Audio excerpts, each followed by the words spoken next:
대행선사 생애 1. 유년 시절 스님은 법명이 대행이고 법호는 묘공이며 속성은 노시이고 본가는 교화로서 1927년 정묘년 부친 노공 백천과 모친 백시 갓난의 삼남 이녀 중 장녀로 서울 이태원에서 태어났다. 1930년대 어린 소녀 대행 송명 노점순의 주변은 온통 혼란과 질곡 그것이었다. 민족은 주권을 잃었고 사회는 굶주림과 질병과 무지 속에 버려져 있었다. 당시 소녀 대행 앞에 다가온 것은 바로 그 절벽과도 같이 거대한 현실이었다. 당시 이제 7살 난 어린 소녀 대행은 뼈아픈 가난으로부터 세상을 배우기 시작했다. 원래 대행의 집안은 아버지가 훈련 대장을 지낸 바 있는 한말의 한태영 무관의 집으로서 결코 남부럽지 않게 지내고 있었다. 그러나 국만과 함께 집안도 기울어갔다. 역시 무관으로 영락해가던 나라를 돕던 아버지 노백천에게는 조선군의 해산이 곧 나락의 시작일 수밖에 없었다. 일제의 폭력 앞에 아버지는 번번이 저항하곤 했다. 그러나 여러 차례의 투옥과 석방이 되풀이 되면서 아버지는 점점 자포자기 성격 파탄의 지경에 이르고 말았다. 한 집안을 지탱해야 할 가장의 순환은 말할 것도 없이 식구들 모두에 대한 순환이 되었다. 마침내 어느 날 아침 일본인의 사주를 받아 들이닥친 집달리들에 의해 가지고 있던 모든 것을 잃은 대행의 가족은 정들었던 이태원을 떠났다. 그것은 참담한 패배였고 어린 대행에게 닥친 현실의 거대함이었다. 대행은 3살 아래인 남동생, 갓 2살 난 여동생과 함께 흐느끼는 엄마의 품속에 안겨 있었다. 수십간이나 되는 집이었다. 무엇 하나 부족할 게 없는 나날이었다. 그러나 일순 이렇게도 변해버릴 수가 있는 것이 세상이라는 것을 어린 대행은 깨달았다. 무엇보다도 당장이 문제였다. 부친과 모친 그리고 2 오빠와 동생들과 대행 이렇게 식구는 7이었다.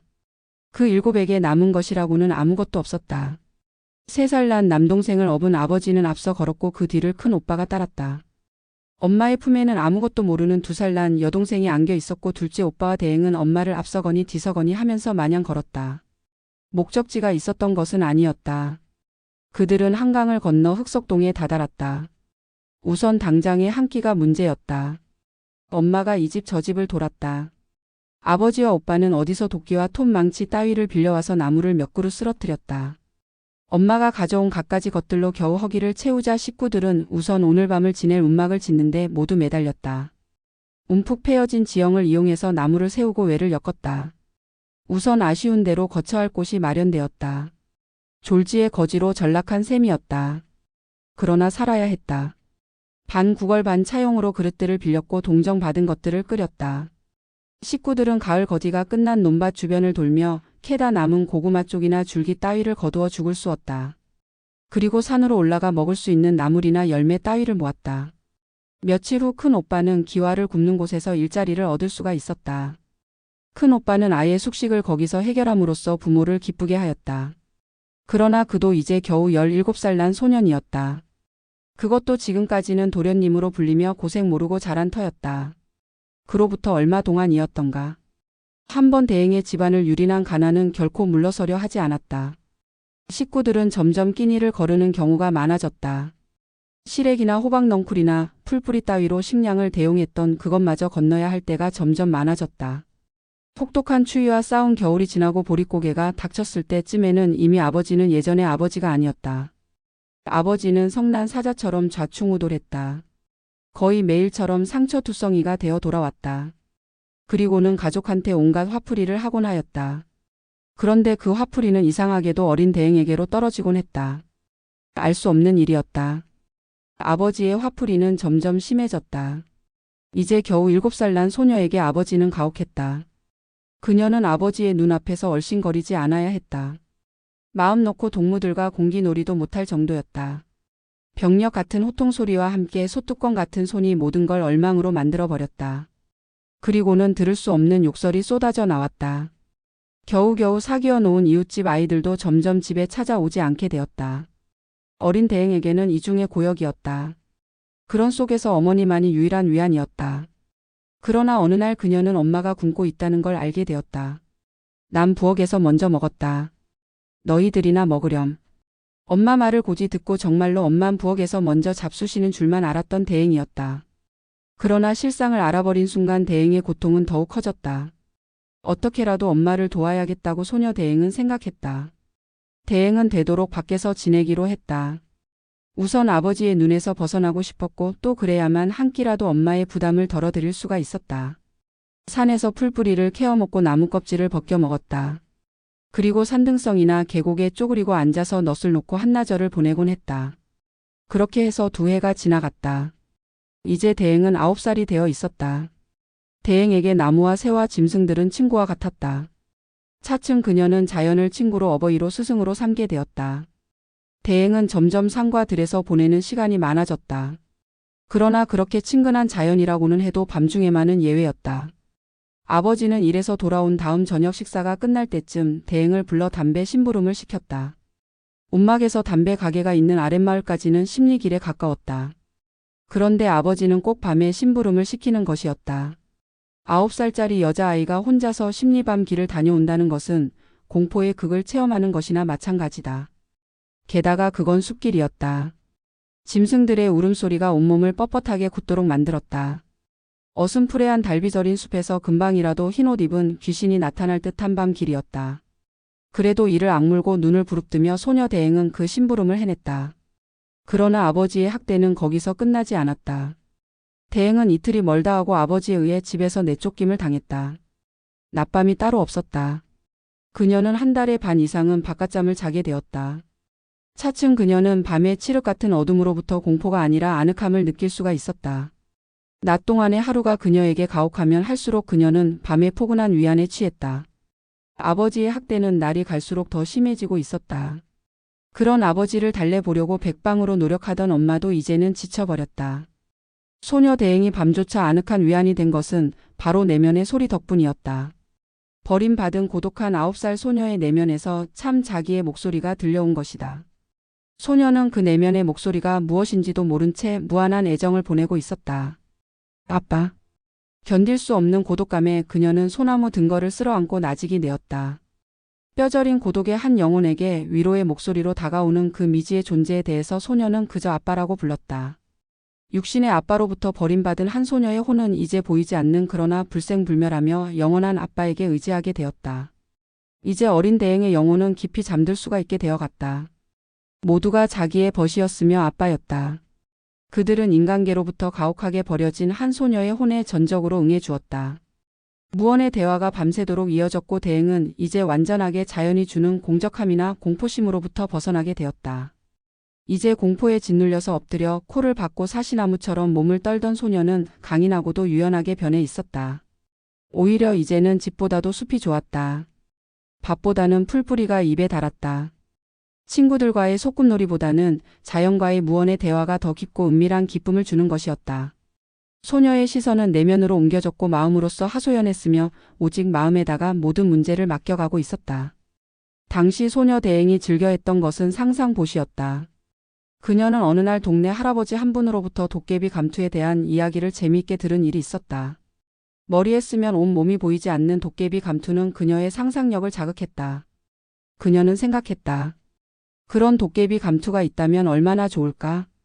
몸이 보이지 않는 투명 인간이 된다면. 그렇다면 나는 이 세상을 자유자재로 활보하면서 온갖 좋은 일, 착한 일을 다 할 수 있을 텐데. 정작 자기의 배고픔은 잊고 상상 속에서 갖가지 보시를 하는 동안 훌쩍 날이 새어버리는 경우도 있었다. 마음만으로라도 세상의 모든 불쌍한 이들에게 실컷 보시를 했다는 것이 그렇게 스스로 대견하고 기쁠 수가 없었다.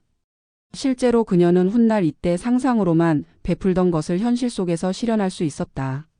아빠 즉 참나의 무한한 힘을 통해서 몸 없는 몸으로서 무한한 보시를 할 수가 있었던 것이다. 이 깨달음. 스님은 14세 때 하남 1876만 1951 큰 스님과 처음 인연을 맺었고 24세 때인 1950년이라는 법명을 받았다. 마침내 소녀 대행은 자기 한 몸이라도 덜어야 되겠다고 생각하게 된다. 가난으로 힘들어하는 엄마나 오빠를 위해서라도 스스로의 힘으로 살아야겠다고. 그러던 차에 대행에게 기회가 왔다. 대행은 9살의 어린 나이에 영천에 사는 외할머니의 소개를 받아 어떤 집에 심부름하는 아이로 가게 되었다. 꼭 3년간이었다. 대행은 엄마 없는 아이를 업어 키웠다. 보수라는 건 아예 없었다. 하루 세 끼를 걱정 없이 먹을 수 있다는 것과 이제는 무서운 아버지도 없고 따라서 바깥잠을 자지 않아도 된다는 그것만이 보수라면 보수랄 수 있었다. 아직은 상수도라는 게 없던 때였다. 그 집안의 식수를 공급하는 임무가 아기를 보는 일과 함께 어린 대행에게 주어진 중요한 임무의 하나였는데 그것은 마치 어린 토끼 새끼에게 드럼통을 안겨주는 것이나 다를 바 없는 것이었다. 대행은 군말 없이 물지개를 지고 우물가로 나갔다. 주인이 준 동전 한 잎을 손에 쥐고 동전 한 잎에 물은 2통이었다. 일본인 주인의 도움을 받아 간신히 몸을 일으킨 소녀는 10번도 더 쉬어야만 했다. 서툰 지게 솜씨 때문에 양동이의 물이 반쯤은 다 쏟아져 버렸다. 젖을 대로 다 젖어 버린 허름한 삼배옷. 그러나 아직도 7번이나 더 다녀와야 했다. 하루에 8번씩 대행은 물지개를 지었다. 물을 흘릴 때마다 어지간히 머리통도 쥐어 박혔다. 한 열흘쯤 지나 지게질에 익숙해지자 거의 물을 한 방울도 흘리지 않게 되었다. 남의 집살이를 하며 겪은 고통은 이루 다 말할 수 없었다. 참 많이도 울었다. 아기가 불쌍해 소녀 대행은 업고 자다시피 했고 아기가 울면 안타까워 자기도 울었다. 그러나 주인은 아기한테 줄 과자를 대행이 먹었다고 구박하기도 했다. 한겨울이면 찬물에 기저귀를 빨아 널어야 했다. 손이 얼어 터지기 일쑤였다.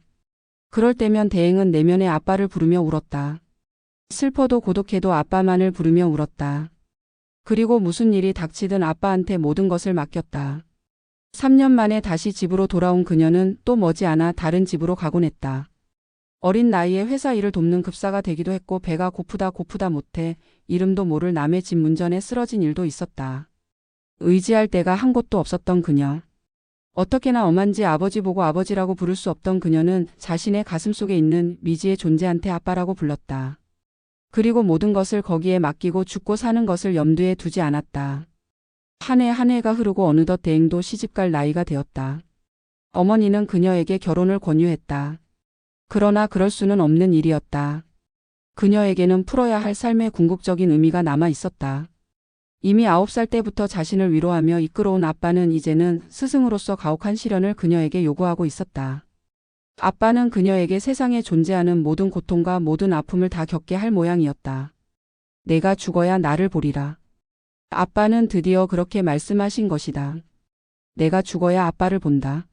그것이 무슨 뜻일까? 대행은 질문 아닌 질문에 매달렸으나 대답을 찾을 수가 없었다. 그녀의 갈증은 점점 깊어졌다. 그녀는 목마르게 참을 영혼을 아빠를 찾았으나 목마름은 적셔지지 않았다.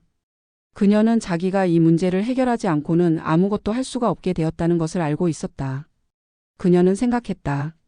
사람이 한 번 나왔다가 한 번 가는 것인데 늙고 젊고가 따로 있겠는가. 어차피 이렇게 갈 거라면 차라리 그냥 가는 게 좋겠지?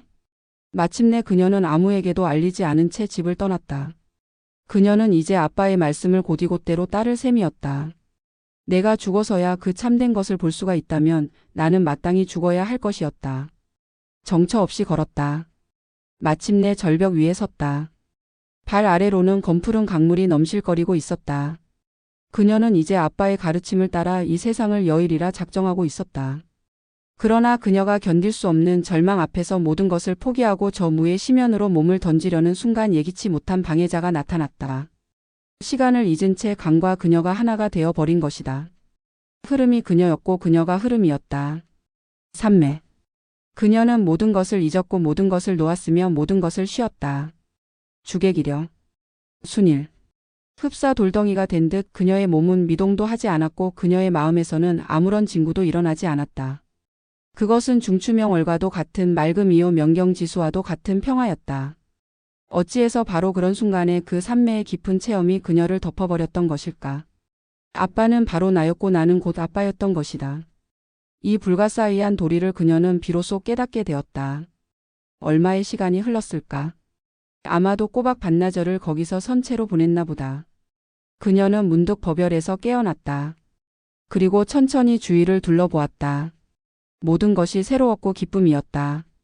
이름 지을 수도 없는 충만감이 지극한 간절함과 함께 그녀의 내면에서 흐르고 있었다. 815해방이 되기 전, 그러니까 그녀의 나이 18살이 되던 때였다. 항상 내면의 아빠의 인도를 받던 그녀에게 벼락 같은 의식의 각성이 열려왔다. 그전에도 항상 감흥은 왔지만 이처럼 시원한 열림은 아니었다. 어느 날 아빠가 물었다. 내가 일할 때는 내가 너와 하나가 되고 일을 안 할 때는 내가 나와 하나가 되니 그것은 무슨 까닭이냐? 그리고 또 이렇게 물었다. 자가 부 앞으로 가면 부와 하나가 되고 부가 자 앞으로 오면 자와 하나가 되느니라. 무슨 까닭이냐? 대행이 대답했다. 마음에는 채가 없으니 마음이라는 것은 이름이지 결과가 아닙니다. 그러니까 그 마음 부와 자는 둘이 아닙니다. 그날은 퍽 추운 한겨울이었다. 다시 아빠가 물었다. 여름이 옳은 거냐? 겨울이 옳은 거냐? 겨울이 좋으냐? 여름이 좋으냐? 그러자 대행이 거침없이 대답했다. 여름과 겨울이 사계절이 어떻게 둘이 되겠습니까? 사람이 춥다 덥다 하는 거지 진리라는 것에 춥다 덥다가 없지 않겠습니까? 그때였다. 그 대답이 떨어지기가 무섭게 이 천지가 한데 합쳐지는 것 같았다. 산하대지가 일제히 하나로 모이고 천지가 그냥 하나로 뭉쳐져 불덩어리가 되더니 서서히 작아지면서 펑 하고 불구슬이 되어버리는 게 아닌가. 깨달음. 그러나 당시에 그녀는 그것이 깨달음인 줄도 몰랐다. 그녀의 눈에서는 눈물이 하염없이 흘러나왔다. 왜냐하면 천은 지를 다스리면서 산하대지의 일체 만물을 다 기르는데 우리 인간들은 제각각 천차만별로 마음에 따라서 저렇게 죽이고 살리고 싸우고 하니 참 너무도 기가 막혔기 때문이었다. 그녀는 생각했다.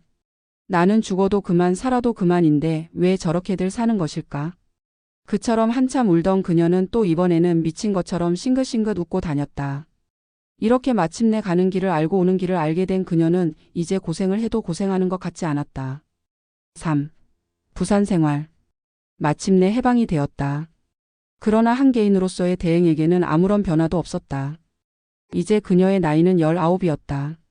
그녀는 다시 발걸음을 옮겨 하염없이 걸었다. 그리하여 그녀의 발길이 닿은 곳은 멀리 부산이었다. 부산까지의 여정은 그야말로 고초의 연속이었다. 남못지 않은 일솜씨를 타고났던 그녀는 당시 미군이 주둔해 있던 근처에서 군복을 수선해 주는 일을 하게 되었다. 부산에서의 생활은 대행에게 최초의 물질적인 성공을 가져다 주었다. 워낙 근면이 몸에 배인 데다가 친절했기 때문에 군복 수선의 일감은 쌓이고 쌓였다. 이듬해 봄이 되자 그녀는 경제적인 면에서 제법 여유를 가질 수 있을 정도가 되었다.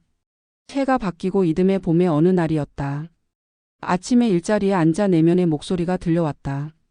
오늘 낮이 조금 지나서 내 가게로 어떤 손님이 찾아올 게다. 세상에서 가장 측은한 사람이 찾아올 거야. 내가 아니면 그 사람의 고통을 함께 고통스러워해 줄 사람이 없어. 모든 사람들이 침을 뱉고 눈살을 찌푸리는 그 가여운 사람에게 내가 인정을 베풀 수 있겠니? 그리고 여자인 내가 두려워하지 않을 수 있겠어? 대행은 침을 꿀꺽 삼켰다. 아빠가 말하는 그 측은한 사람이 문둥병자일 거라는 생각이 문득 들었다. 대행은 속삭였다. 전 두려워하지 않아요. 내면의 목소리가 들려왔다. 그래 오늘 오후다. 햇살이 따갑게 내리쬐고 있는 한적한 오후. 허술한 판자집이 서 있는 곳을 돌아서 한 사내가 엉금엉금 다가오고 있었다. 머리에는 우그러진 중절모를 쓰고 있었고 몸에 걸친 옷은 걸레쪽처럼 해져 있었으며 신발은 없었다. 어서 오세요. 대행은 문을 열고 손님을 맞았다. 사내는 피고름으로 범벅이 된 얼굴을 일그러뜨리며 잠시 놀란 표정을 지었다. 그 사내의 얼굴은 일변 썩어 터지고 있었고 일변 일그러질 대로 일그러진 채 아물어가고 있었다. 눈썹이 없다. 한쪽 눈에서는 피고름이 흐르고 있다. 비틀어진 입 때문에 무어라고 중얼거리기는 하지만 그 소리를 알아듣기가 힘들었다. 게다가 한쪽 손은 몽둥이처럼 문드러져 손가락이 없었다. 저. 말씀하세요. 옷이 아주 험하게 됐군요. 사실은 그게 제 옷을 좀 누벼주실 수 있겠습니까? 저 좀 죄송해서. 돈도 없어요. 거기 좀 앉으시겠어? 제가 갈아입을 옷을 한 벌 드릴 테니까요. 대행은 우선 집히는 대로 남자 옷 한 벌을 집어 사내에게 준 뒤 사내의 갈갈이 찢긴 옷에 천조각을 대어 옷을 누비기 시작했다. 1시간쯤 걸렸을 것이다. 이상하게도 그 사내가 와 있는 동안에는 아무 다른 손님이 찾아오지를 않았다. 다만 지나가던 사람 하나가 무심코 안을 들여다보다가 쏘스라치게 놀라서 도망쳐 버렸다. 아가씨는 천사로군요. 누비고 기워서 이젠 새 것처럼 된 옷을 갈아입고 나서 사내는 중얼거렸다. 그 이상은 입을 떼지 못했다. 가슴이 답답해 왔던지 사내는 얼굴 근육을 힘겹게 실룩거렸다. 아마도 감동을 참는 것 같았다. 그의 눈에서는 피고름이 섞인 눈물이 흐르고 있었다. 어서 가보세요. 꼭 병 나으시고요. 대행은 집히는 대로 군인들이 수선대금 대신 두고 간 PX 물품 중에서 통조림들을 싸서 그에게 건네주었다. 사내는 그녀를 바라보더니 다시 한번 눈물을 주르륵 흘리고는 천천히 그곳을 떠났다. 대행은 그날 하루가 다 가도록 우두커니 앉아서 그 측은한 사내에 대해 생각해 보았다. 병.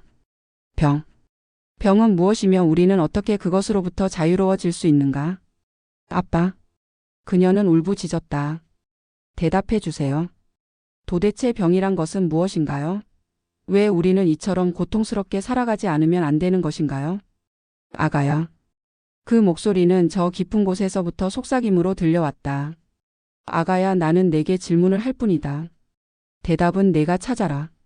나는 내게 대답해 줄 수가 없어. 아가야, 아는 게 문제가 아니란다. 할 수 있는 게 문제란다. 아는 일은 누구로부터 배울 수 있겠지만 하려면 자기가 직접 겪는 수밖에 더 있겠니? 넌 내가 직접 할 수 있는 사람이 돼야 해. 그럼 저 문둥병자는 어떻게 하지요? 아빤 제가 의사가 되기를 원하시나요? 아니란다. 그럼 아빤 제가 어떻게 하길 바라시는 건가요? 육신의 병의 뿌리는 존재의 병이란다. 넌 그 뿌리를 캐내야 해. 그렇게 되면 넌 영육을 모두 치료하는 의사가 될 수 있지. 넌 수술기구가 없이도 수술을 할 수 있게 되는 거란다. 제가요? 그건 도력을 말씀하시는 건가요? 옛 성인들은 그런 힘을 가지셨다는데요. 누구든 가질 수 있지. 그렇지만 전 지금 군복수선을 하고 있는 일개 아녀자일 뿐인걸요. 그러나 그에 대해서 내면의 목소리는 아무 대답이 없었다. 그러나 그 대답을 기다릴 필요도 없이 모든 존재의 본질적 고통을 또 다시 절감한 그녀는 자기도 모르는 사이에 그 고통을 극복하는 길을 따라서 걸어갈 준비를 시작하고 있었다. 병마에 시달리고 굶주리는 모든 이들이 또 다른 나요 대행이었다. 얼마만큼 돈이 모였을 때 그녀는 허술한 식당 하나를 인수하였다. 그녀는 배고픈 것의 서러움을 누구보다도 잘 알고 있었다. 부둣가에서 하역 작업을 하며 생활을 영위해 가는 순박한 노무자들을 보며 그녀는 그들의 아픔, 아니 세상 사람들의 아픔을 자신의 아픔처럼 느꼈다. 식당 이름은 낙원이었다. 그녀는 파격적인 가격으로 주변의 어려운 노무자들에게 식사를 제공했다. 고단한 육체 노동을 하는 그들이 국밥 한 그릇을 먹어야 할 것인지 먹지 않고 참아야 할 것인지를 망설이고 있다고 느끼자 그녀는 견딜 수가 없었던 것이다. 노무자들은 차츰 대행의 사심 없는 호의에 응해오게 되었다. 낙원 식당은 차츰 그들의 아름다운 생활 근거지가 되었다. 훈훈한 인정이 오고 가는 그 식당에서 대행으로서는 오랜만에 인간애를 느낄 수 있었다. 같이 식당 일을 돕는 포항 아주머니 내외분도 신바람이 났다. 점심 식사 시간이나 저녁 식사 시간이 되어 수십 명의 노무자들이 식당으로 몰려 들어오면 식당은 금방 즐거운 소란 속에 파묻히곤 했다. 그 속에서 대행은 몸이 피로한 줄을 몰랐다. 그러나 대행이 직접 식당을 경영한 것은 아니었다. 그녀는 가끔씩 식당에 들렀을 뿐 식당 일을 포항 아주머니 내외분한테 맡기고 자신은 계속 수선소를 맡아 일해가고 있었다. 그러나 수선 일은 물론 식당 일 또한 대행의 길은 아니었다. 그녀는 고작 몇십 명의 가난한 사람을 위해 살면서 만족해야 할 그런 사람이 아니었다. 어느 날이었다. 번개같이 그녀의 내리를 치는 무엇이 있었다. 그렇다. 물질로 베푸는 데는 한계가 있다. 보이지 않는 손이 보이지 않게 베푸는 것이 참된 베품이다. 마음의 묘법을 통해 무의의 행을 무주상 보시를 하는 것이야말로 진정한 베품이다. 그때 그녀의 머릿속에 떠오르는 한 사람이 있었다. 방한함 대선사. 하남 큰 스님. 대행이 방한함 스님을 처음 뵙게 된 것은 14살 때 일이었다. 당시 대행의 외삼촌은 하남 스님이 주석해 계시던 오대산 상원사에서 가까운 마을에 살고 있었다. 대행은 14살 되던 해 어머님을 따라 외삼촌 댁에서 몇 달을 지낸 일이 있었다. 그때 마침 상원사에서는 제가 있었고 대행은 외삼촌 엄마와 함께 상원사에 올라가 하남 스님을 대면하게 되었다. 하남 스님은 당시 64살 나신 노승이었다. 대행은 하남 스님에게서 평생을 선미 속에서 살아오신 고승의 맑은 연꽃과도 같은 마음의 향기를 느낄 수가 있었다. 하남 스님은 속가의 신자들과 합석하시는 일이 많았다. 당시 조계종의 초대 종정이셨던 고승으로서 스님의 인품은 참으로 파격적이라고 할 만큼 인자하셨고 자연스러운 데가 있었다.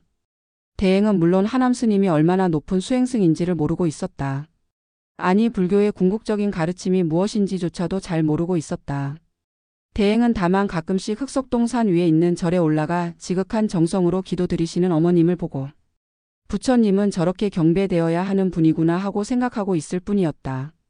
한국선의 중흥조라고 일컬어지는 경어 대선사의 가장 뛰어난 문인의 한 사람으로서 그리고 서슬퍼런 조선 총독부 미남이 총독의 초청을 깨끗이 거절할 만큼 의연한 분이었고 오대산에 들어오신 이후 26년 동안 한 번도 동구 밖에 나가보신 일이 없이 산사를 지켰으며 일본 조동종의 명승이요 경성제대 교수이던 사또가 세계에 둘도 없는 분이라고 극찬했던 대선승으로서 당시의 불교계를 대표하다시피 하던 하남선사와 대행의 만남은 그렇게 하여 이루어졌던 것이다.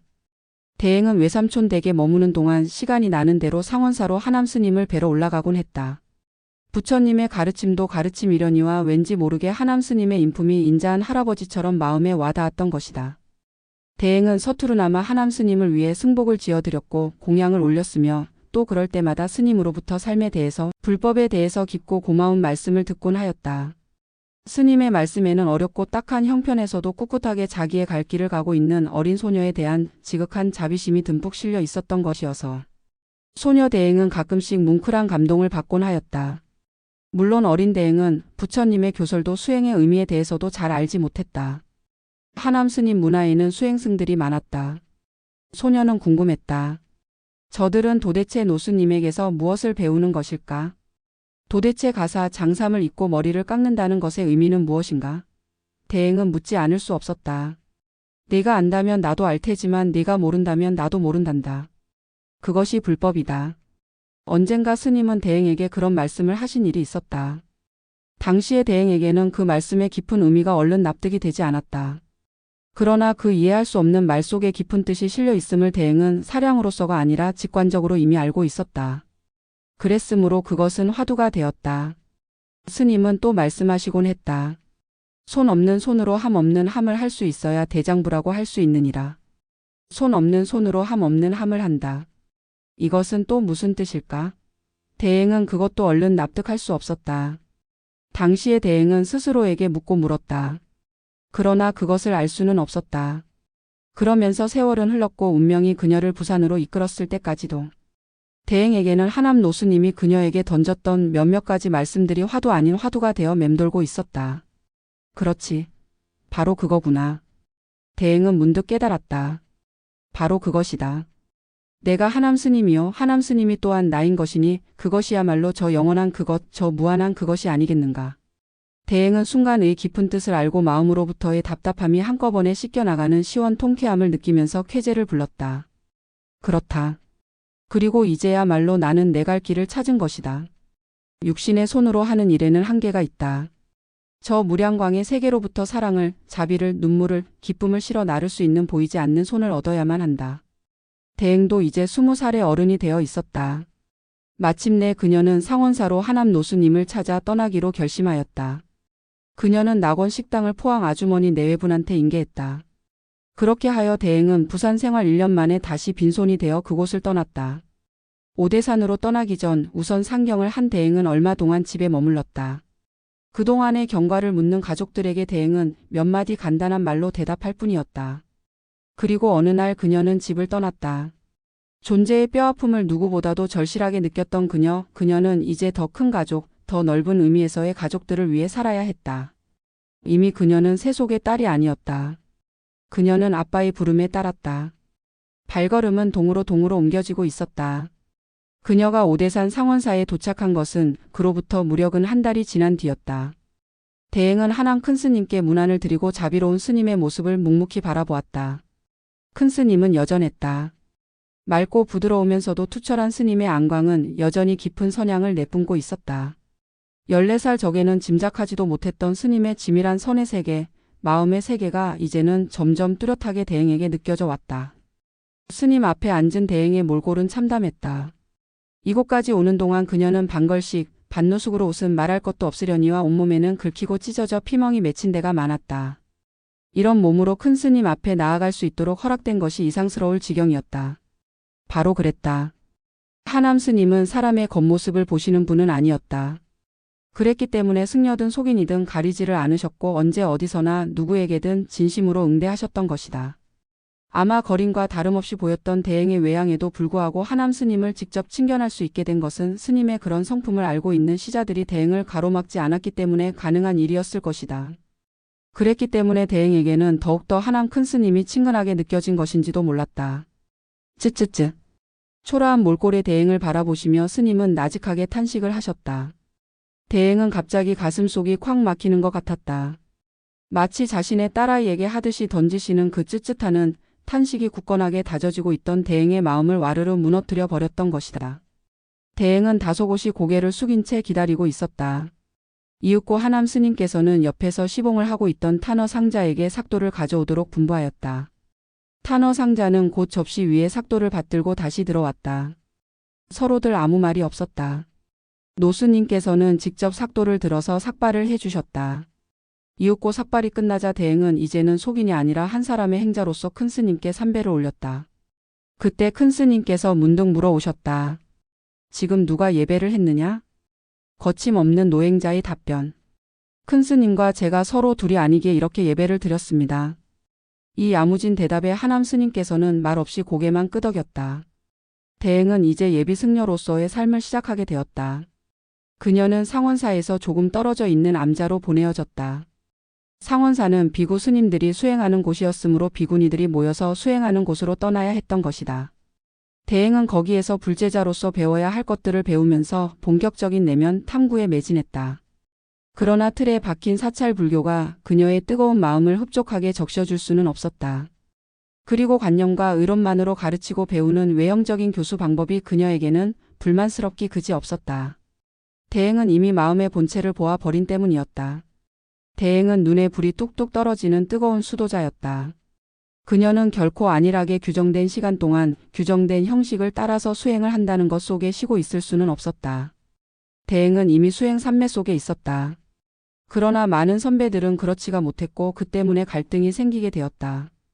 참으로 마음의 깊이를 맛본 대행에게 아직 마음이라는 것의 발자취도 찾지 못한 선배들이 자신의 교학과 의론을 강요할 때 대행은 이미 그 체득자로서의 떳떳함으로 의연하게 응대하였다.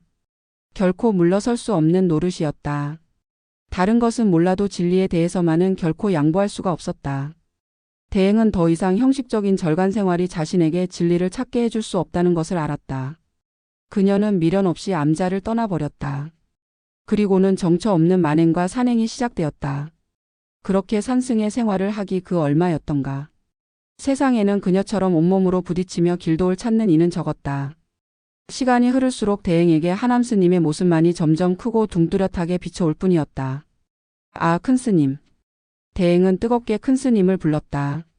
그것은 그분이 걸어가신 그 길이 얼마나 멀고 또 진리 그 자체에서 한치의 빈틈도 없었던가를 점점 알게 되면서 토해내는 찬탄이었다. 큰 스님 문안드립니다. 대행은 큰 스님에 대한 그리움이 뭉게뭉게 솟을 때면 단걸음에 상원사로 달려가곤 했다. 아무 때든 가리지 않고 그녀는 달려갔다. 오, 내가 왔구나. 하남 스님은 여전하셨다. 그러나 이제 전보다 대행은 태도에 있어서 더욱더 공손하였고 마음에 있어서 이를 바 없는 경외심을 품고 있었다. 대행은 큰 스님과의 선문답을 통해서 자신의 경과를 확인하였다. 오직 아는 이만이 아는 이 세계를 더불어 이야기하고 또 점검할 수 있는 사람은 대행에게는 하남 큰 스님이 있을 뿐이었다. 그러나 아무리 자기가 존경에 마지 않는 하남 스님의 말씀이라고 하더라도 내키지 않을 때 그녀는 날카롭게 응대하곤 했다. 그러나 그럴 때면 하남 스님은 대견스러운 듯 대행을 찬탄하실 때가 많았다. 내가 쑥쑥 커가고 있구나. 하남 스님은 그런 마음으로 대행의 기계를 받아들이시는 듯하였다. 그러고 나면 대행은 또다시 자기의 갈 길로 떠났다. 그리고 다시 시작되는 만행. 강원도 일대의 거의 모든 산과 암자에 그녀의 발길이 닿아보지 않은 곳이 없을 정도였다. 대행이 하남 스님을 마지막으로 뵌 것은 1950년이었다. 그해 3월 대행은 하남 큰 스님의 생신을 기억하고 큰 스님께 문안을 드리기 위해 상원사로 갔다. 음력 3월 23일이었다. 그곳에 도착했을 때는 이미 늦은 오후였는데 큰 스님은 상자 탄어와 함께 반갑게 노행자를 맞아주셨다. 그날은 마침 하남 스님의 생신이면서 하남 스님으로서는 마지막 직제자 두 사람을 배출한 날이기도 했다. 낮에 두 사람의 새로운 구도자에게 스님께서는 비구계를 주셨던 것이다. 대행은 하남 스님의 방에서 스님과 독대를 하고 있었다. 물론 독대라 해도 하남 스님을 늘 곁에서 모시는 탄어 상자는 그 자리에 없을 수가 없었다. 탄어 스님은 대행 스님이 하남 스님과 인연을 맺은 이래로 그녀를 격려해 주었다. 그로부터 몇 년 후 대행 스님과 다시 상면하게 되었을 때 탄어 스님은 얼마나 기쁘게 사제의 성도를 기뻐해 주셨던지. 그리고 그 뒤로 대행 스님과 탄어 스님 두 분은 서로 버부여 선지식으로서의 교분을 계속하게 되었다. 내가 오늘 마지막 아이들을 내보냈어. 하남 노수님의 말씀이었다. 그 말씀에는 어떤 예감 같은 것이 짙게 실려서 대행의 가슴에 와닿았다. 너도 이제 정식으로 사민이계를 받아야지. 이젠 다시 기회가 없을라. 이리 오렴 우리 여장부님. 거기서 대행은 하남 큰 스님에 의해서 정식으로 계를 받고 여승이 되었다. 하남 스님은 형식적으로 계를 주기보다는 곧바로 마음의 본분을 묻는 선문답을 던져왔다. 무려 4년 만에 다시금 하남 스님에 의해 정성스러운 삭발이 끝나고 나자 큰 스님의 비수처럼 날카로운 질문이 떨어졌다. 지금 누가 계를 받았느냐? 총각의 여유도 주지 않는 노행자의 대답. 스님께서 계 주신 사이가 없고 제가 계 받은 사이가 없습니다. 다만 한 마리 하기 청산에 훨훨 날 뿐입니다. 다시 큰 스님. 내가 죽어야 너를 볼 것이다. 죽어야 할 나는 어디 있으며 죽여야 할 나는 어디 있습니까? 문득 소리를 높여서 큰 스님. 내 마음이 어디 있느냐? 역시 거침없는 노행자의 응수. 목마르실 텐데 맑은 물 한 잔 드십시오. 다시 큰 스님의 질문. 내가 지남철이요 내가 못이라면 어떻게 되겠느냐? 노행자. 못도 지남철이 됩니다. 그에 이르러서 하남 스님께서는 감탄하시고 말았다. 내가 정녕 너로구나. 가거라. 내 법명은 청각이니라. 노행자는 큰 스님께 정성스러운 삼배를 올렸다. 아마도 하남 스님께서는 자신의 현생에서의 삶이 얼마 남지 않았음을 아셨던 것 같았다. 그 해는 한국 전쟁이 발발한 1950년이 아니던가.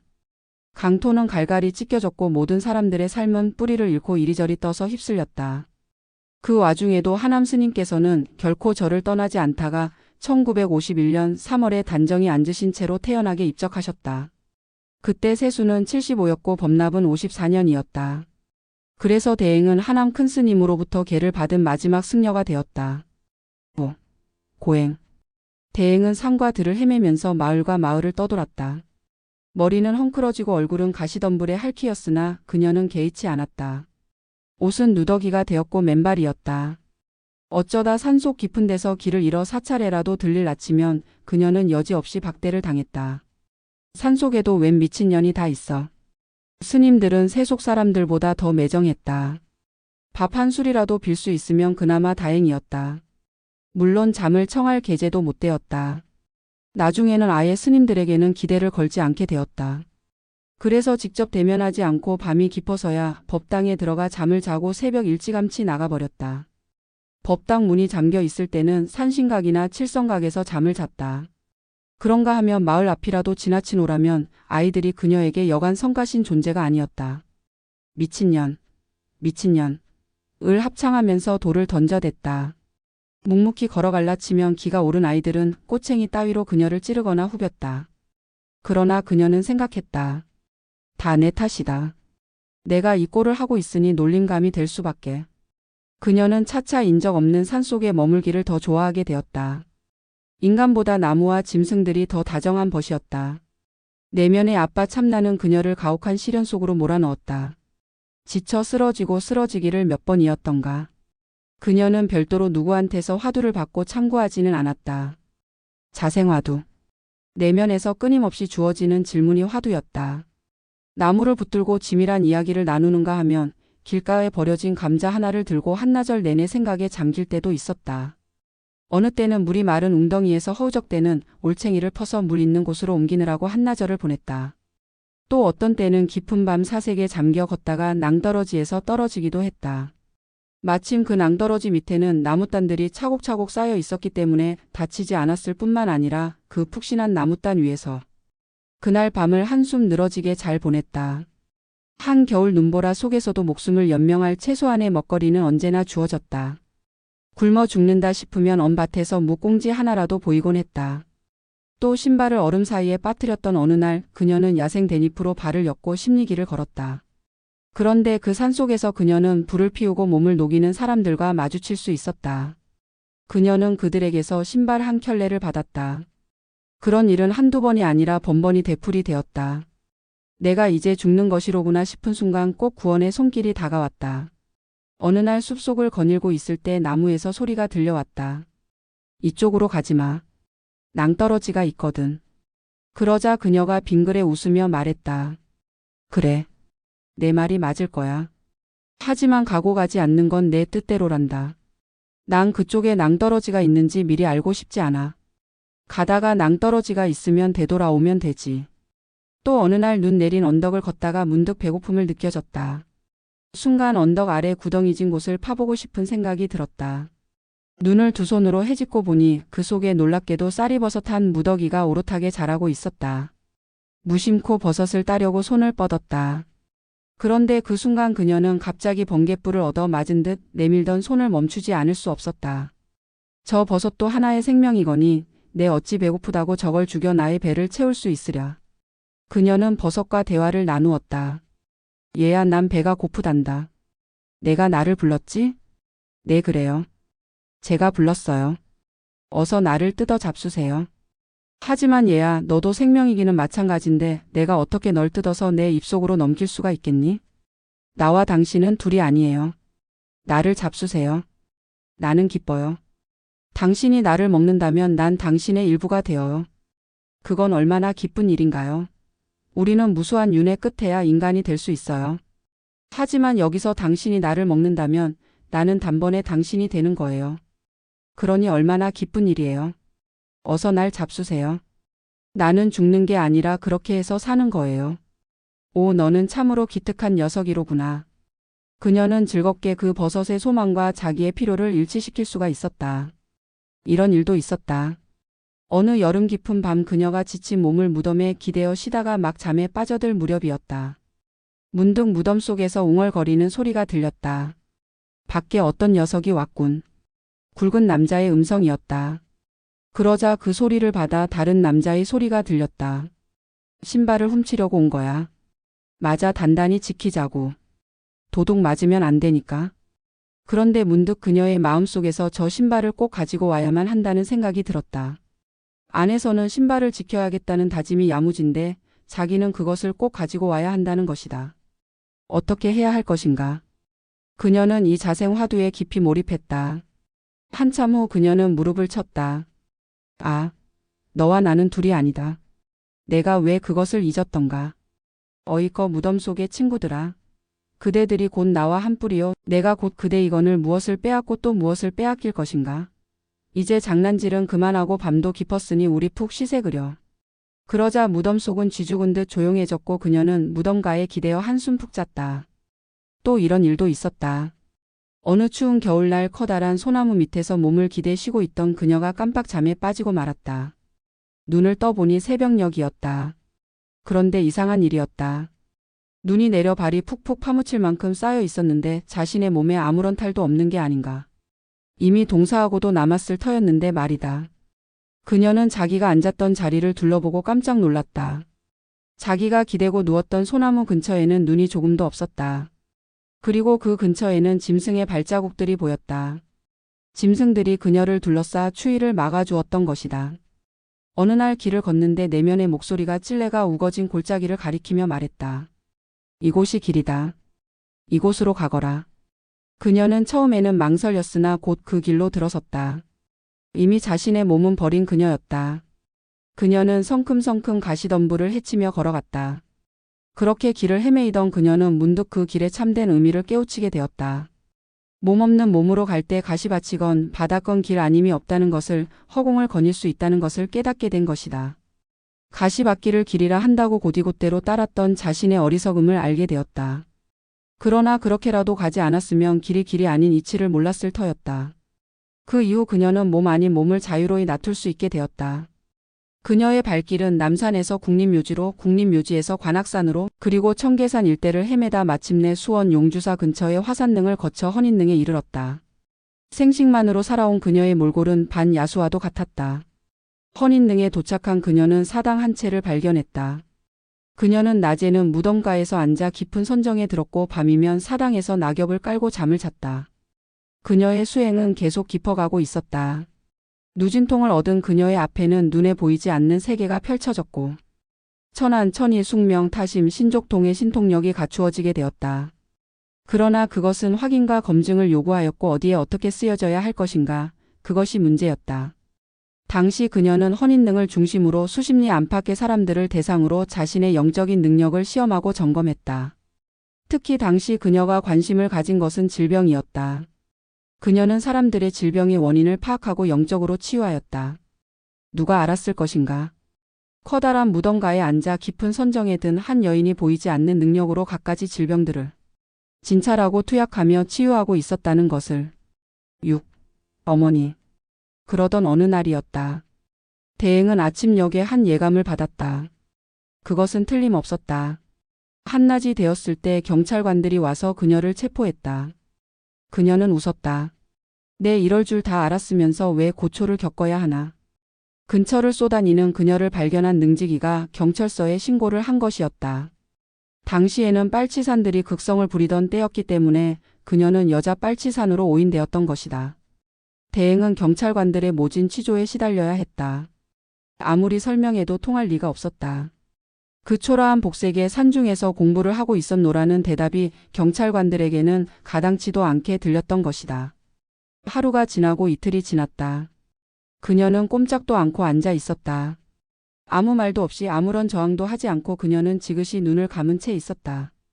그렇게 며칠이 지나서야 경찰서에서 그녀를 석방해 주었다. 노량진 경찰서에서 그녀에 대한 신원조회 회신이 왔던 것이다. 허닌능으로 돌아오던 길에 마을 앞에서 그녀는 어머니와 마주치게 되었다. 그런데 처참한 딸의 모습을 본 순간 어머니는 그 자리에 털썩 주저앉아 까무라치고 말았다. 당시 대행의 몰골은 처참하기 그지없었다. 손발은 얼어터져 있었고 씻지 않은 얼굴은 험하게 갈라진 채로였다. 그것은 도저히 사람의 모습이랄 수가 없었다. 대행은 어머니를 부축하여 근처의 오두막집으로 옮겼다. 그 집에는 한 할머니가 살고 있었다. 대행은 할머니한테 어머니를 부탁했다. 어머니는 경찰서에서 대행의 신원을 묻는 조회를 받고서 수소문 끝에 잃어버린 딸을 찾으러 그곳으로 달려온 것이었다. 이틀 뒤 대행의 여동생 영조가 그곳에 도착했다. 영조는 이미 결혼한 상태였다. 그때까지도 영조는 언니가 어디서 무엇을 하는지 거의 모르고 있었다. 다른 형제들과는 같이 겪으며 자랐지만 언니는 영조가 어렸을 때부터 밖으로 다녔기 때문에 기억이 없었다. 자라면서 언니에 대해 조금씩 알게 되는 사실들은 한결같이 기분 나쁜 것들 뿐이었다. 당시만 해도 영조는 돈이 불법이니 하는 것들에 대해서는 관심받기였다. 그러나 어머니가 언니에 대해 크나큰 애정을 갖고 있다는 것은 느낄 수 있었다. 언니가 허닌능에 있다가 경찰관들한테 체포되었다는 연락이 집으로 왔고 어머니가 그곳으로 부랴부랴 떠나자 영조가 어머니를 모셔오리라며 뒤를 쫓아온 것이었다. 그때 그녀는 무척 화가 나 있었다. 생각하기도 싫은 한 여자 때문에 불쌍한 엄마만 고생하신다는 생각 때문이었다. 찻길에서 내려 논밭 사이길을 첩첩이 지나 허닌능 근처의 마을에 도착했을 때 영조는 마침 나오시던 어머니와 마주쳤다. 내가 오려고 그러셨구나. 어머니가 영조 보고 말했다. 이생님 당시 대행은 사람들에게 이생님으로 불렸다이 그러시더구나. 어머니께서 세상에서 제일 귀해하시는 사람이 저기 옵니다. 나가 보셔요. 어머니는 대행에게 늘 경대했다. 그래서 그녀를 호칭할 때도 얘라든지 너라고는 말하지 않았다. 영조는 늘 그것이 싫었다. 영조는 어머니와 함께 대행이 있는 뒷산으로 갔다. 이 기회에 저 미친 여자한테 분풀이를 해야겠다고 생각했다. 언니의 몰골은 아주 비참해 보였다. 동정심 같은 건 잃지 않았고 다만 저 징그럽고 보기 싫은 여자가 자기 집안, 어머니나 자기와 아무 상관없는 여자이길 바랐을 뿐이었다. 영조는 언니를 보자마자 욕을 퍼붓기 시작했다. 한참 그러고 있는데 이상한 일이 벌어졌다. 마구 퍼부어대던 영조의 입이 그만 꽉 봉해져 버린 것이었다. 그녀는 아무 말도 할 수 없었다. 아마 더 이상 듣기 거북했을 언니가 어떤 손을 쓴 듯 여겨졌다. 영조는 집을 떠나 친척 형님과 차를 타고 허닌능으로 오면서 내내 언니를 욕했었다. 그런데 언니의 입에서 영조가 했던 말, 행동이 낱낱이 흘러나오는 게 아닌가. 언니의 태도나 말투로 보아 화가 난 것 같지는 않았다. 언니는 아주 의연 침착하게 동생을 꾸짖었다. 그러는 동안 영조는 입도 뻥긋하지 못했다. 영조는 마음속으로 큰 충격을 받았다. 그때 영조는 왜 어머니가 그토록 언니를 중히 여기는지 조금은 짐작할 수 있었고 언니가 범상치 않은 사람이라는 것을 비로소 느끼게 되었다. 이 사건은 훗날 영조가 대행에게 귀회하는 계기가 되었다. 대행은 어머니를 동생한테 맡기고 새로운 길을 떠났다. 그 뒤로 대행은 어머니를 생전에 볼 수 없었다. 처참한 딸의 모습을 보고 충격을 받은 어머니가 집에 돌아가자 곧 병을 얻어 몇 년 뒤에는 세상을 떠나고 말았던 것이다. 또 다시 겨울이 왔다. 대행의 발길은 광나루의 백사장에 이르게 되었다. 강바람은 매서웠다. 그러나 방해하는 사람이 아무도 없는 것은 참으로 고마운 일이었다. 칼바람이 부는 모래톱에서 그녀는 구덩이를 파놓고 잠을 자면서 수행을 계속하였고 근처 건초더미에서 밤을 새우기도 했다. 한겨울 들판에 널린 얼어터진 묵고리와 배추 시래기 따위를 먹는 것도 지쳐버렸을 때 그곳을 지나던 한 노인이 그녀를 발견했다. 뜻밖에도 그 노인은 대행의 가혹한 수행 방법에 대해서 어느 정도 이해와 동정을 표했다. 그러면서 그는 자기네 집으로 가기를 청했다. 그러나 대행은 단호히 거절했다. 그러자 노인은 곧 마을로 가더니 보자기에 강냉이 떡 2개와 날콩 한 줌을 싸가지고 돌아왔다. 당시 그녀의 식사량은 아주 극미한 것이었기 때문에 노인이 갖다 준 음식은 여러 날치의 식량이 되었다. 헌인릉에 있을 때는 보리 9알로 하루를 견딘 일도 있었다. 때문에 날콩 한 줌이면 그녀에게는 거의 한 달치의 식량이라고 할 수 있었다. 광나루에서 겨울을 난 대행은 이듬해 봄이 되자 그곳을 떠났다. 남한산성을 지나 이천을 거쳐 강원도 영월 쪽을 다 밟고 마침내 충북 제천의 백년사에 도착하기까지 무려 4년의 세월이 흘렀다. 그녀는 풀뿌리와 산열매를 먹으면서 산으로 걸었다. 풀뿌리 하나면 이래를 먹던 그녀에게 그런 풀뿌리조차도 구할 수 없는 때가 왔을 때 대행은 초식 동물처럼 생풀을 먹어야 했다. 혹시 몸에 상처라도 날라치면 아무 풀이든 뜯어서 쓱 문질렀다. 그것으로 그만이었다. 7. 견성암. 그로부터 10여 년 자성이 이끄는 대로 산천초목을 스승사마를 뛰어넘는 의 수행으로 마침내 의 관문을 꿰뚫으니 이전 이후 없는 한 점의 동곳이 천지 만물을 꿰어든 돌이었다. 이후 스님은 1960년 치악산 상원사 아래의 토굴에 이르러 바랑을 내려놓고 중생제도의 뜻을 펴기 시작하였다. 대행이 백년사에 도착하기 며칠 전이었다. 한 여인이 길거리에서 간질로 발작하는 것을 본 대행이 그 자리에서 그녀를 낫게 하였다. 그 여인은 깜짝 놀랐다. 한번 간질이 시작되면 2시간 넘게 고생하곤 했는데 허름한 몰골의 여자가 자기 병을 멈추게 해주었기 때문이었다. 여인은 울며 불며 스님께 감사드렸다. 스님은 이제 다시는 그 병이 당신을 괴롭히지 않을 거라고 말하고는 가던 길을 재촉하였다. 그 뒤 스님은 구악리라는 마을에서 또 한 번 법력을 행사했다. 논에서 일하다가 솥불에 받쳐 고생하는 한 늙은 농부를 보고 낫게 해주었던 것이다. 그리고는 마을을 떠나는 스님에게 어디로 가시냐고 사람들은 물었고 스님은 그 대답을 하지 않은 채 그냥 조그만 소리로 100년이야, 100년 하고 생각에 잠겨 중얼거렸다. 대행이 백년사에 도착했을 때 몰골은 거지나 미친 사람과 다름없었다. 게다가 비까지 마구 퍼붓고 천둥 번개가 요란한 날이었다. 대행은 절에서 하룻밤 자고 갈 수 있게 해달라고 청했다. 그러나 주지 스님은 그녀를 사정없이 내쫓았다. 대행은 할 수 없이 절에서 내려오다가 워낙 빗발이 드셌기 때문에 잠시 우묵한 바위 밑을 찾아가 비를 피하고 있었다. 그때 거기서 바지개에 떡을 쥐고 올라오던 한 남자와 마주치게 되었다. 그 남자는 솥불에 허벅지를 관통당하고 고생하다가 대행을 만나 낫게 되었던 늙은 농부의 아들이었다. 그는 대행을 보고 아주 반가워했다. 그는 자기 아버지의 병이 낫자 고마운 마음을 갚을 데가 없어서 떡을 해서 짊어지고 백년사로 가는 길이라고 말했다. 대행은 웃으면서 어서 올라가 보라고 말하였다. 잠시 후 절에서는 야단이 났다. 농부가 떡을 쥐고 가서 전말을 이야기하자 백년사의 스님들은 자신들이 큰 실수를 한 것을 깨닫고는 부랴부랴 대행을 다시 모셔갔다. 그리고 진정한 도인을 알아보지 못한 것에 대해 정중하게 사과했다. 그렇게 하여 대행은 백년사에 머물게 되었다. 당시 대행은 우로 알려져 있었는데 백년사에 이생님이 계신다는 이야기가 일대에 퍼졌다.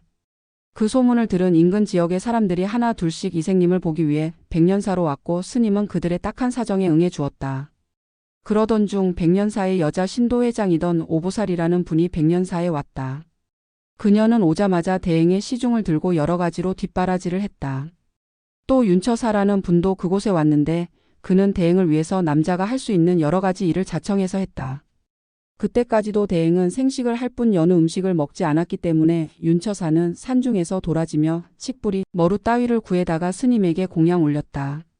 어느 날 오보살은 신비한 꿈을 꾸었다. 대행 스님을 치악산 상원사로 모시고 가라는 내용의 꿈을 거푸 3번이나 꾸게 된 것이었다. 오보살은 꿈 내용을 스님에게 이야기했고 스님은 묵묵히 그에 응했다.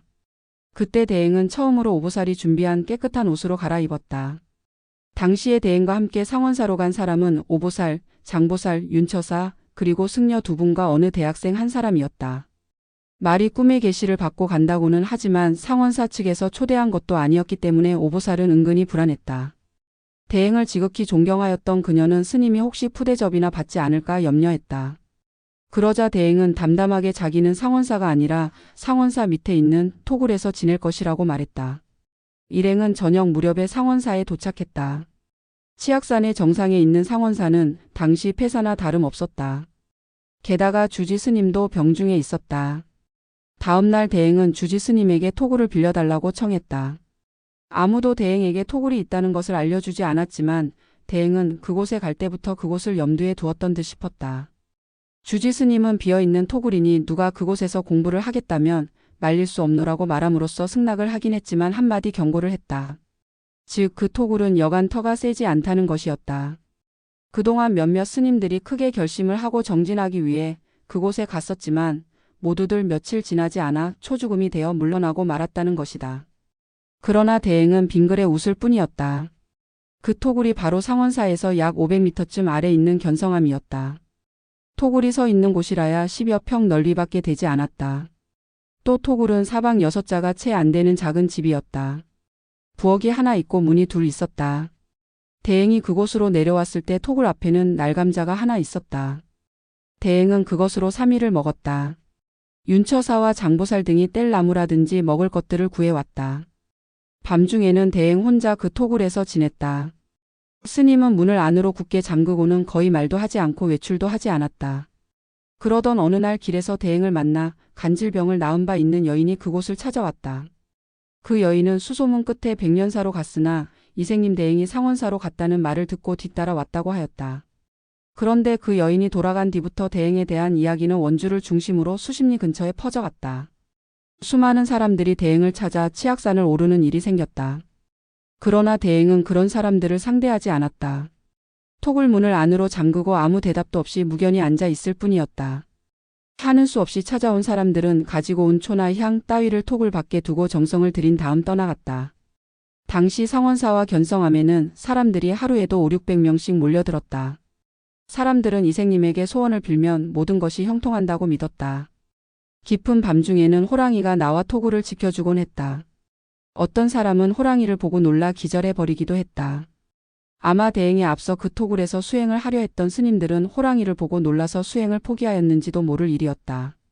그러나 이에 대해 대행은 아무 말도 하지 않고 빙그레 웃기만 하였다. 대행을 찾아서 몰려오는 사람들의 행렬이 한 달, 두 달이 아니라 해를 두고 계속되자 마침내 경찰에서 개입하는 정도가 되었다. 원주 제천 일대의 약국들이 경찰서에 진정을 냈던 것이다. 치악산으로 오르는 길목마다 마을 청년들이 지켜 서서 산으로 올라가려는 신도들을 제지하자 사람들은 먼 길을 돌아서 견성암을 찾아오는 사태가 벌어졌다. 당시 신림면 경찰지서의 경관 2명과 방범대원 20여 명이 대행을 연행하려고 상원사로 올라왔다. 그러나 대행이 조목조목 법률 상식으로 응대하자 그들은 혀를 내두르며 속수무책으로 되돌아갈 수밖에 없었다. 그것은 대행의 독특한 능력이었다. 대행은 언제 그렇게 세상 일을 다 배웠나 싶을 만큼 필요한 사항을 잘 알고 있었다. 신도들이 법률 문제를 말하면 법조문의 해석에 대해서 말하였는데 그것이 틀림없었고 병에 대해 말하면 병원에서 진단한 것과 같은 진단을 내려 사람들을 놀라게 했다. 대행은 그런 것을 알아내기 위해 별다른 표정이나 제스처 따위를 보이지도 않았다. 당시 많은 사람들이 대행에게 의지하려 했던 내용은 질환에 관한 것이었는데 비록 병원에서 불치병으로 선고된 병일지라도 그녀로부터 알았으니 가보세요. 라는 나지막한 대답 한마디만 듣고 나면 그 병은 꼭 나았다. 그렇게 해서 병을 낫거나 소원을 이룬 사람들이 감사의 인사차 다시 저를 찾아오는 일이 수없이 되풀이되었다. 대행이 견성암에 머문 이후 신도가 점점 많아지자 주지 스님은 상원사 중창을 생각하게 되었다. 상원사는 신라 때 무착대사에 의해 처음으로 지어진 절인데 오랜 세월이 지나고 보니 이젠 다 쓰러져가는 폐사에 지나지 않았다. 중창 사업은 1962년 봄에 시작되어 1963년 8월에 끝났다. 화폐개혁이 되기 전에 구하로 3,300만 환이 들었다. 그 모든 돈이 신도들의 감사의 헌금으로 마련되었는데 신도들 대부분이 아주 가난한 형편이었다는 것을 생각해 보면 대행해 보이지 않는 원력이 얼마나 컸던가를 짐작할 수 있다. 스님은 사생을 다 먹이고도 도리어 남는 보물을 제 속에 지니고 있으면서도 그것을 모른 채 고통 속에서 신음하는 사람들을 보고 그들에게 본래 구족된 지녀자성 한마음을 일깨워 주고자 큰 뜻을 일으켜 1964년 하산하여 본격적으로 가르침을 펴기 시작하였다. 1972년 안양시 만안구 석수동에 한마음 선언을 건립한 이후 스님의 가르침은 불처럼 번져나가 국내외 수십 곳에 지원이 건립되었고 그 가르침으로 인해 각자의 참 스승인 본래 면목을 깨달아 자신과 세상을 함께 밝히고자 공부하는 이들이 부지기수였다. 그로부터 40여 년 스님은 자신의 근본을 밝히는 생활선의 가르침을 전하기 위해 천리만리를 마다하지 않고 밤낮으로 뛰어다니며 뜻으로서 일러주고 실천으로 맛보게 하는 등 중생을 교화하다가 2012년 음력 4월 초하루 입적하시니 세수 86세 범남 63세였다.